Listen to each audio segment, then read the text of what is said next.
Hi everybody, Colin Stevenson here, joined by my hero John Lenhart. Hi John. Hi.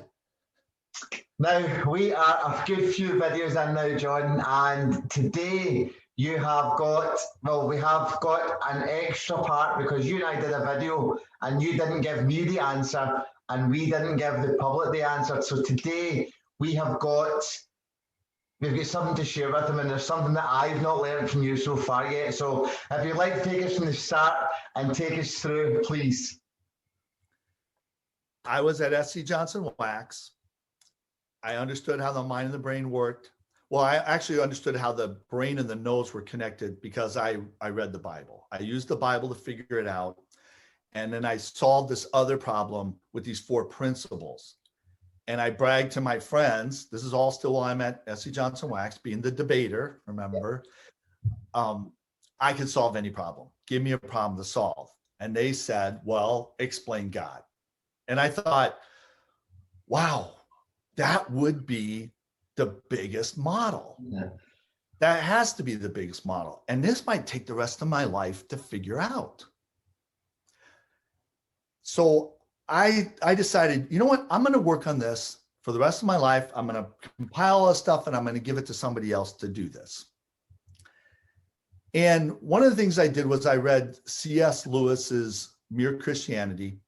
It has 33 chapters. I would read basically a chapter every day for a month. There's a couple shorter ones. I did that for 42 months. I did that for 3.5 years. And I kept crossing out everything in there that was off. And when I got it all down, I realized, hey, there's some interesting things here to help him, but he couldn't model it. No one could model this. I realized no one could model this. And the issue, there was a guy at that time, this is the mid-90s, where there was a professor, I think from North Carolina, who said, I can prove God doesn't exist because you can't describe who he is. Who do you think God is? And someone would say, merciful and just. And his response would be, if God was all the time merciful and all the time just, how would he handle a criminal? If he's merciful, he'd let the criminal go. If he's just, he'd have to punish the criminal. Contradictions don't exist. So therefore, God doesn't exist. Yeah. And what I realized is there's 2 issues here. There's God's existence and God's identity. And I'd like to take them separate. And what I did was, as I walked through all this, I realized I had a proof for God's existence. And it's real simple. In fact, after I figured this out, I found out that this guy, Anthony Flew, he was the most famous atheist in the world. He had debated with C.S. Lewis back in the day. He came out and said God exists. And the reason was causality. Yeah. So even this world famous atheist said, God does exist because, and here's how this goes. Everything you see is an effect of a cause, which those were effects of a cause. So all of this has to go back to a first cause. That first cause is God. The minute someone starts talking about God's identity, well, what is that first cause? Stop. Do you believe in a first cause or not? Well, I don't care right now, God's identity. Do you believe in a first cause or not? And I used to love to have this debate with atheists. And I believe atheists, I love atheists, they're the most honest people in the world. If you can't explain it, you're wrong. I love that. You have a contradiction, you're wrong. And when I explain that to an atheist, I'd say causality, and I would give them that quick answer. The only way they could say that they don't believe God exists is they'd have to say they don't believe in causality. Yeah. And if they say that, I'd say, okay, I'm going to ask you one more time, but I want you to know something. Before I ask you, I'm warming up my right hand. I'm going to ask you, do you believe God exists? Do you believe in causality? Do you believe God exists? If you say no, I am going to slap you upside your head as hard as I can with my right hand. And there's going to be nothing you can do about it. Because the minute I do and you say why, I'm going to go causeless. Now, do you believe in causality? Notice, an atheist saying he doesn't believe in causality is the least logical person in the world. And they'll never do that. I either had people say, yeah, and then we'd move on to identity, or they'd walk away. Here's the key. You and I did a video on depression. Yeah. And I said there was one word that if you define fixed depression better than any other word, and it's God. Yeah. If you don't believe God exists, you are telling your unconscious brain you don't believe in causality, even though you don't know what I just said, because your unconscious brain's already figured it out. Your unconscious brain already knows there had to be a first cause. It's already figured that out. Yeah. Your unconscious brain's already figured out that's God. Every atheist, everybody's unconscious brain in the world has already figured that out. The minute you go, God doesn't exist, you're saying causality doesn't exist. Then what happens the next moment you use causality to win an argument or causality to judge somebody? It's going to hurt you. Depression. Yeah. There was a study done 4 or 5 years ago that said the number one thing that helps people with their depression is believing God exists. Now, can I jump in here, please? Because this is absolutely huge, what you've just said here. Huge, so big that people listening won't even understand until they understand. Now, I am going to give it my version of this. Growing up, we used to go to Sunday school, we used to go to church. We stayed in a place called the Isle of Lewis, which is up the north of Scotland, and it's just a small island. And they were very, very, very much with religion and whatever. Now, regardless of religious beliefs or anything like that, I wasn't particularly there, but it was the higher power that was there, the causality. When I came back to Glasgow in primary 7, we were known as a thing called a tuchter, and it's what they call the people up in the north of Scotland who are not streetwise. When we started to talk about these things, we started to get shot down because the people down here, the energy was darker, the people were darker, so we didn't get to that place. So then as the herd mentality went on, I jumped on that and I became an atheist, okay? Through conscious choice, I didn't believe in a higher power. After that, my life started doing this, okay? Now, I could have blamed my parents, I could have blamed my family, I could have blamed my friends, ex-girlfriends, I could have blamed all these people. I went through, and we might go on to my story one time and the world when changes, you know, but I went through certain parts of my life, and I won't go into any of it today. And it wasn't until I came out of the military about 3 years ago, and I realised that there was something so much bigger than me. And if I believed that in the start, I would have went through half the things that I did. However, I am grateful for all my experiences. You're fighting 90% of your brain. I was If fighting you myself. don't believe God exists, I'm just talking about existence right now. If you don't believe God exists, if you don't believe in a first cause, you're fighting 90% of your brain. Yeah. The identity brings up another issue. And if you think about it, you and I talk about conjunctives. I believe all of depression, and this is what I've experienced, comes down to these two halves of the conjunctive.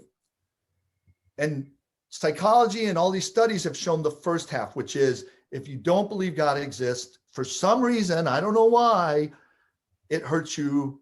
And if you believe God exists, some reason, I don't know why, it helps you. It's causality.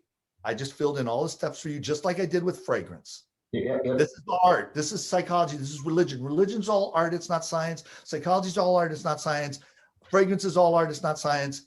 There's science if you know what to measure, if you know what to look for, and if you use these 4 principles. We just use one of them, causality. So not believing in his existence is going to cause depression.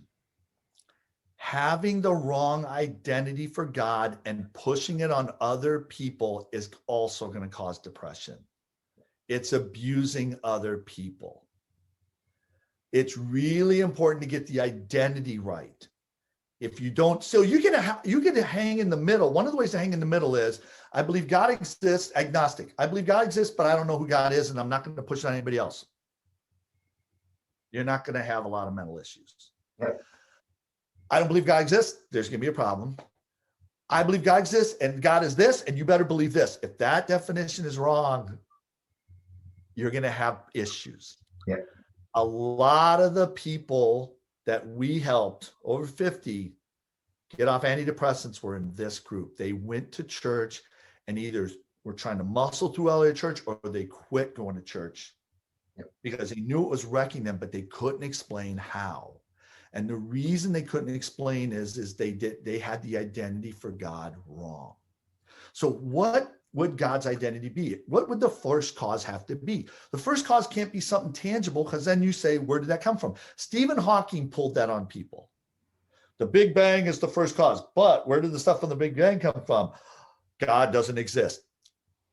That's how people do the God doesn't exist, is if you can't say the identity, then the existence identity, two different things. Even Stephen Hawking wasn't smart enough to see the difference in those two things. Yeah. Just saying. They would have to be causeless causes. They would have to be non-contradictory. Anthony Flew said that there had to be a God, but it couldn't be the God represented by Christians and other religions, because their explanation was contradictory. So Anthony Flew was using two of the four principles, causality and non-contradictory, to come to the spot. If you use growth mindset, admit when you're wrong. When you have a contradiction, just admit it. Don't rationalize it. Don't support it. Don't go, well, maybe we just don't know, but it's definitely this. That's how I solved the problem with the 1 in a million, is I didn't rationalize a belief I had. I'm like, no, if it's contradictory, you throw it out. It hurts, but that's contrastive thinking. You got to use the other two halves of these principles to get to this answer. So what are causes? Yeah. I was just going to say, so I just wanted to just make this clear to other people, okay? So when they follow a religion, okay, their life is better because they believe in a higher power. But the control, okay, so we've got the freedoms and limitations, which takes it away from the truth, because they're limited to one belief, and then the freedom is not quite there. So the freedom that they want compared to limited belief, they've not got this conjunctive here, which means that they're never completely free. So as much as their lives are better, they're never a free sovereign being, because they believe in one thing and it's not part of everything, because it's one religion. And that's why the world has been split into so many religions, I believe. We're going to talk about later why it's split into religions too, but I'm going to agree with this from the standpoint that God's identity needs to be causeless causes, and the effects need to be huge. Yeah. The effects are huge, not the identity. The identity can be known and the effects can be huge. So what are these causes? And the effects allow for a lot of room.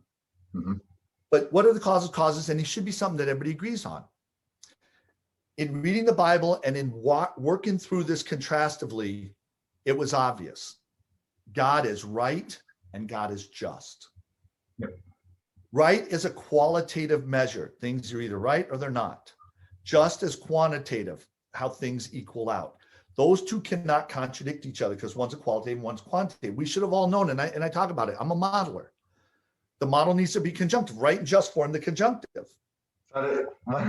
So if you can imagine a cross, right? So the balance comes in here and the levels comes up in here, and that's where it hits right on the middle. You get the right in the middle of the cross. Right. So, and everything's an effect of that, because there's a lot of room in right and there's a lot of room in just, in a sense. If you think about math, the analogy I use for people is all of math are based on two principles. First principle is when I draw a line, and I say this equals 1.000. It doesn't equal 1.01. It doesn't equal 0.99. It doesn't equal 2. This symbol equals 1. What's the cause of that? Good, now you're making me think. There's no cause. That's what right is. This is our definition of right. This represents 1. Yeah. The equal sign. Stuff on this side equals this. Why the equal sign? All of math really starts with this symbol represents this amount. That's right or wrong. Yeah. And this is equal, balance out. Everything from math goes up from there. Yeah. So if you think about it, that's where it goes. Well, think about atheists. Why do atheists don't believe in God? They go, look around. Things aren't right. Things aren't fair or just. Yeah. They're saying atheists know the definition, God's identity. Atheists are saying, hey, knuckleheads, if God, who is right and fair and just, existed, why isn't everything right and fair and just? The concept of right and just exists even when things aren't right and just. The concept is causeless. It's always been there. Yep. So those concepts of right and just, they have no cause.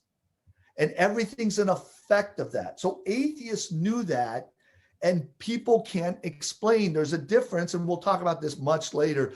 But just for right now, I was trying to understand that. And what I found was people had the wrong identity. So philosophers say God, it's called the three omnis: omniscient, omnipotent, and omnipresent. God can do anything. And then a philosopher created that. That is not in the Bible. It does not say anywhere in the Bible God can do anything.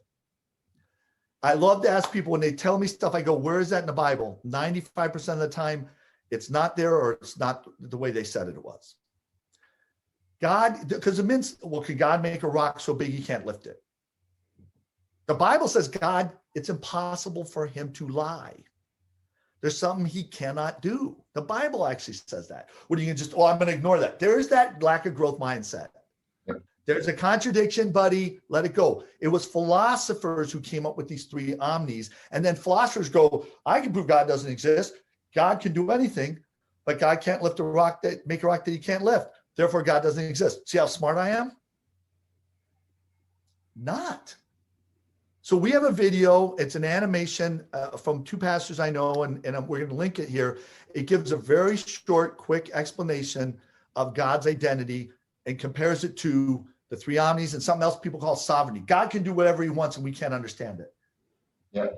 That's a massive rationalization. That is not growth mindset at all. But people are like, I don't want to say anything less of God, so I'm going to make God a superhuman. What would I want? I would want to know everything, be everywhere, and be able to do anything. So God must be able to do that. We have created a God in our image. It's not the God. And every person we helped get off antidepressants was when they understood God was right and just, then everything else, all the effects made sense. Right and just guide God's mercy. God is merciful when it's right to be merciful. God is merciful when it's just to be merciful. Yeah. Right and just guide that. God can be all the time completely right. God can be all the time completely just. Yeah, but people can also self-sabotage if they are, for a fact, for atheism, which means that they're then not believing the higher power, so they had to cut themselves down, which won't be shown mercy on because they had the choice to believe in the higher power in the first place, which again, we all have that one choice to be able to look at the bigger picture, the bigger power, the highest power of good, of right and just. Right, and that's the atheist, but a lot of these Christians, they have this wrong definition. Yeah. They're working to keep it up in 80. It's knocking them down, and then they end up depressed because they're contradicting it, and they're judging other people, and they want other people, you listen to me and you be contrastive, but I'm not going to be contrastive. It's absolutely this. And then they end up depressed. And it's abuse. And a lot of these people, and a lot of people have left the church because, I would say, because of this definition, and we'll talk about this in later episodes. I'm going to be able to prove it. However, at this point, I want to show that people in church are being abused because they have this wrong definition, and people are ending up depressed because they have this wrong definition. Now, there's one more point I want to make, because my friends, when I showed this to my friends, because talk to anybody of any religion about their God. Do you believe your God is right? Yeah. Do you believe your God is fair? Yeah. I mean, otherwise you think your God's a jerk. No, it's fair. Well, why am I going to have that's the causes. From there, we can go to all the effects and everything else. But if you can't get that right, how can you get anything else about God right? And the most important thing to get in a lot of people's minds is salvation. Yep. So how does salvation work? The Bible says by grace through faith. That means you need a definition for faith and you need a definition for grace. So the debater that I am, the definition of faith is a belief in something you can't see, either because it hasn't happened yet or because it's invisible.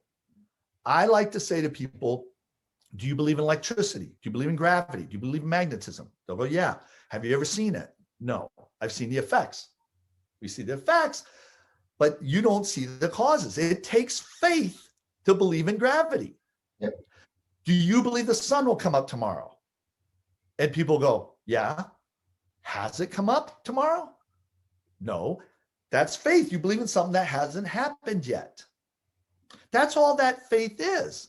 Now, faith can be built. Faith is proven in your actions, how you act. Because if you believe it's going to come up, if you don't believe it's going to come up tomorrow, then you're going to start running around and doing a bunch of things. So, and you flip the light, and you flip the switch, the light doesn't come on. You go, oh, electricity's gone away. No, there's two ways to build your faith: experience or understanding. The more experience you get with something, like every day we see the sun come up, we now believe the sun's going to come up every day through experience. We believe that the light's going to go on when we flip the switch. Or understanding. You understand why the sun comes up. It appears to come up because the earth rotates, or there's a wire that runs from the outlet. I flip the switch and that light doesn't go on. I don't go, electricity suddenly stopped. If it was experience, I'd believe that. But if it's understanding, I go, light bulb must be out. There must be something wrong with the switch, and I don't lose my mind. That's how faith works. So I used to teach teenagers, and I used to do it myself, to go up to pastors or religious people and say, how can I have more faith in the next 5 minutes? And they would say, pray. And they'd say, okay, I'm going to go over there and pray for 5 minutes. You guarantee me I'm going to have more faith when I come back, right? Well, no, it's complicated. It's not a science. It's an art. And there's really no way to do it. And these kids go, yeah, there is. You can have more faith than anything in the next 5 minutes, and I'll show you. And they would explain, definition of faith is this. We build it through understanding experience. All you have to do to have more faith is get more understanding of someone or something, or more experience with them. And then your faith will grow. These pastors didn't like the fact that teenagers were teaching them their job and showing them they didn't know half of salvation. And they got really upset. Yeah. Because that would have triggered their unconscious brain, because they know that their teaching is wrong. Now, I would imagine any pastors going back to their work after that would have been second guessing themselves standing at that altar or the podium, whatever they want to call it. And that would have then caused them to become depressed at some point. And try to muscle up over it. And notice that definition of faith is important, because most people's definition of faith is believing in something that's impossible or believing in something that doesn't make sense. Yep. I know a lot of people, when they quote, well, I don't have faith and things like that. And I'd say, what do you mean by faith? And it's really blind faith. It's, I'm not going to believe in something that's impossible or doesn't make sense. Faith is not the belief in something that doesn't make sense or impossible. I just gave you the definition. You exhibit it all the time.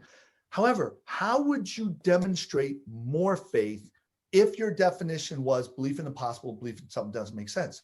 You would have to do something that makes less sense or is more impossible.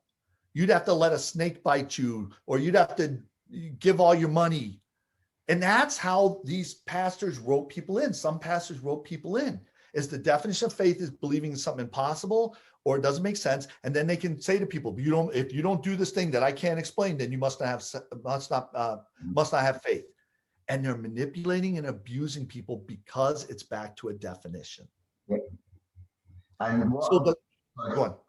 Sorry, I was going to say, what I find is that it's the bigger system that's taught them, and they've only taught them stages 2 to 10 rather than stages 1 and 2, which would be obviously the uniqueness, which is causality, etc., and then moving it forward. So again, the same system in all different fields, whether it's psychology, religion, anything that we do, they've only got steps 3 to 10. They don't have the model. They cannot replicate that.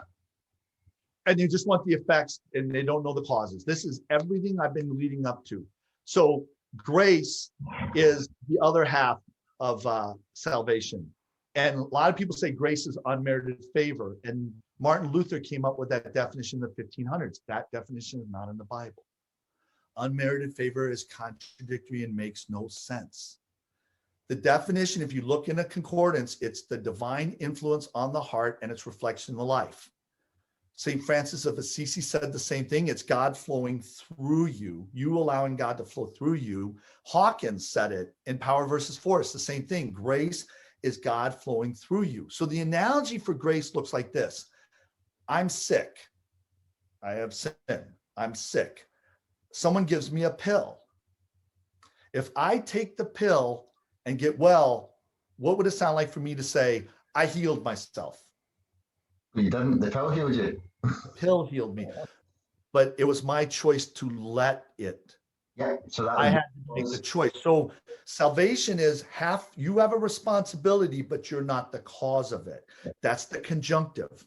Half the people think they're the cause of it. That's works. Half the people think God just does it, however willy-nilly does it. He's definitely doing it for me. I'm not sure about you, but I know what's for me, but I can't explain it. And that's all this abuse. And so these people are abusing all these people because they can't do that. So I wrote a 4-page paper on the definition of grace, showing why I believed it was, showing from the Bible how it is that, and showing how unmerited favor wouldn't fill those verses and it's contradictory. Yeah. I asked 2 pastors to read it and I wanted to talk with them. They both read it. I met with both of them. Both of them said, private meeting, you are right. That is the correct definition of grace. Which again is half of salvation. And I will never teach this to my congregation. One had been a pastor 11 years, one had been a pastor 13 years. I said, why? Because I don't want my congregation to see that I was wrong. Wow. And again, this is going back to the bigger system, the health service, the mental health service, all of these things. If we can go back to that cause, rather than mask or change or help the effects, there wouldn't be any need for them. So there's always creating some sort of need by not going back to the cause. Right. And it really hit me there. One of them even said, well, I don't have to worry about it. You don't have a book or anything out there to write about this. But it really hit me that these 2 religious leaders would rather their congregation not understand salvation. They'd rather their congregation go to hell than they have to admit they were wrong. I see it in psychology. I saw it in education. I see it in my corporate background. People, all these PhDs, you're wrong because you're not old enough. But what the problem is something I've said now is wrong, and I don't like that you have the truth, and I can't argue the truth, so I'm going to attack you. Yep. Or I'm going to block it. And that really alarmed me.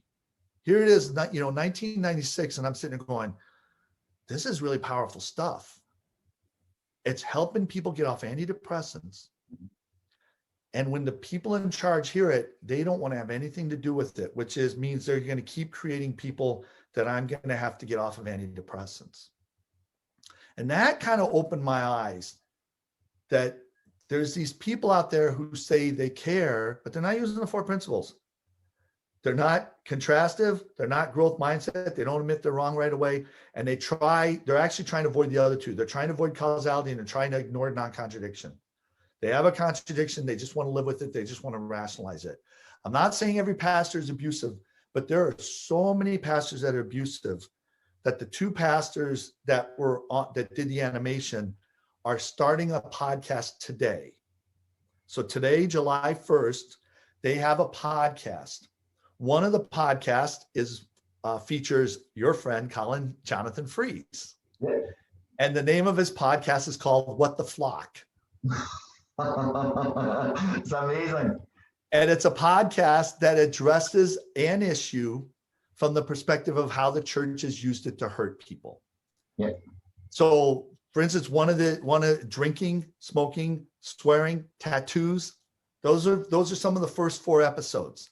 They go through it using the conjunctive and show how the church has used that issue to hurt people. And if you've been hurt by those issues in church, you can listen to this podcast and he will help you get over your trauma. Yeah. The other podcast is with this other pastor, Joel, who is there to teach you how to help other people who've been hurt by church. Yeah. So Jonathan and Joel are all about helping all these people. They're 2 pastors, senior pastors, who are all about helping people who have been traumatized by the church and been hurt by church. And their goal is to help these people get back in the church. Yeah. So it's either if you've been hurt, There's the one podcast. If you want to help other people who've been hurt, you can listen to both of them really, but there's a second podcast. That's mega. And it's good for people to get back into their faith and everything else, without being abused in the background. That line in the back. Now, just quickly, while you were talking about that part of, about what happened there with the explaining to the pastors and they say, I can't teach it. I remember back at the start, 2 years ago when I met you, and I would have been about 30, I think I was about 35 back then. And what had happened was I told you I wanted to get in and I wanted to change the world. You know that. I said, but first of all, I said, one of my passions is to do it with the elderly and the people that are looking after the elderly so that they can care being themselves. I went in and I proved to every single one of them that their staffing shortages, everything was completely wrong. How they're trying to advertise, how they're treating them, how they're doing everything was completely wrong. And they did the exact same thing as your pastors. They says, I know there's nothing we can do to change it. I said, I'm showing you what to do to change it. And bear in mind, I didn't even know what I know now, and I could have still have made it better. And now that they won't do it because then they had to go back all the way over and admit they were wrong for the whole time. And that's why they won't change it. And that's why people won't get better. And I was with you when you were going through that. And when all that happened, I told you, I said, Colin, I've experienced the same thing at the highest level. I mean, we're talking about people's eternal souls. So that spectrum of I don't want to look, other people can suffer as long as I don't look wrong. Yeah. I call it a boss. That's why I'm very passionate about leadership. A leader would never do that, but a boss would. Everybody else is going to suffer for my benefit. That spectrum goes all the way from the lowest level, from kids in kindergarten, all the way up to people talking about your eternal destination and soul. Yeah. So it's everywhere. And that is the essence of psychology. Why? Why would somebody who's sitting there and responsible for these people eternal salvation not intentionally want to hold that back from these people because of their inability to look wrong? Why would we do that? And why would we think that person's a good person at heart? Yeah. So again, there was something else you said to me, I think it was last week. He said a good person is not a good person just because you like them.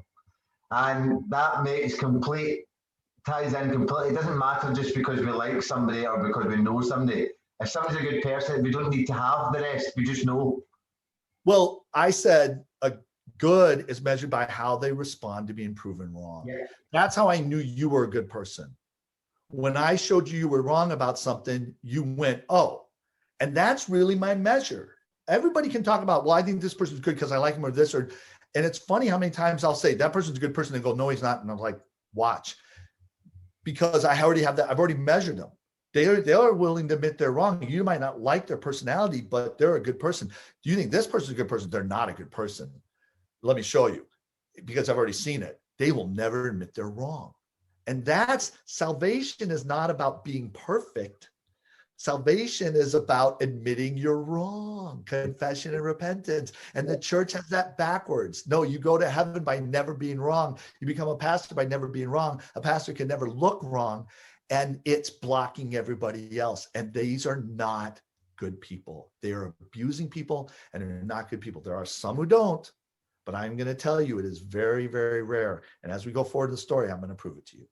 Oh, that's magic, and thank you so much. That'll probably hit home to a lot of people, because we will go on, as you said, talking about the why religions split up into different religions, etc. And the secrets of God, of the higher power split between people. But that will be triggering a few folk just now, and I hope that they do it in the right way possible. So thank you very much indeed, John. I look forward to speaking to you next week. Take it easy. Bye.